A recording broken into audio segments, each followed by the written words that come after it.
Yeah, and once we light the fire, it'll take, I don't know, take an hour or two probably for it to start boiling. You spend a lot of time, just sitting here. So it's good to have helpers. I'm still learning.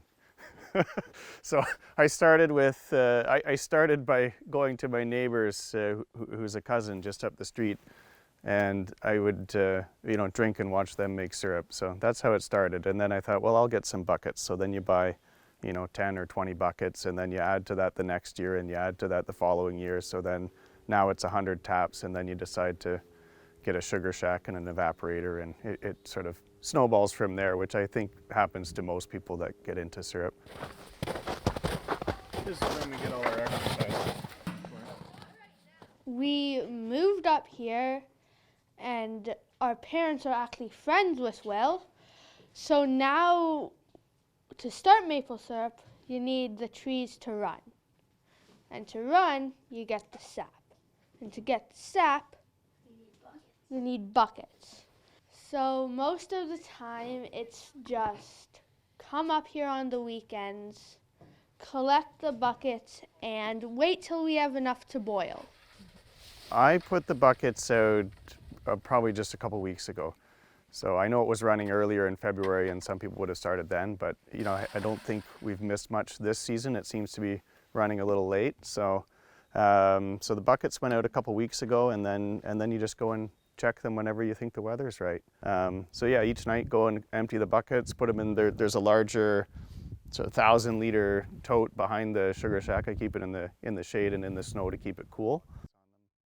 On a small tree, I'll put one bucket. Rarely do I put three taps on one tree, but where it froze last night. Yeah, you can just see it coming out just barely. Year to year, that's the challenge too, is you never know when you're going to start and when you're going to finish. So it all depends on the weather, right? So you make some guesses, and inevitably you'll end up being away when it's a busy week and you'll need someone else to come and help. So, normally it's a bit more exciting. You can see it in the side of the pail, right? Hopefully.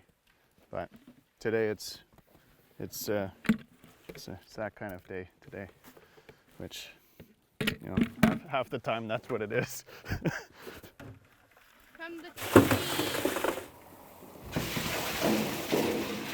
It's not that much.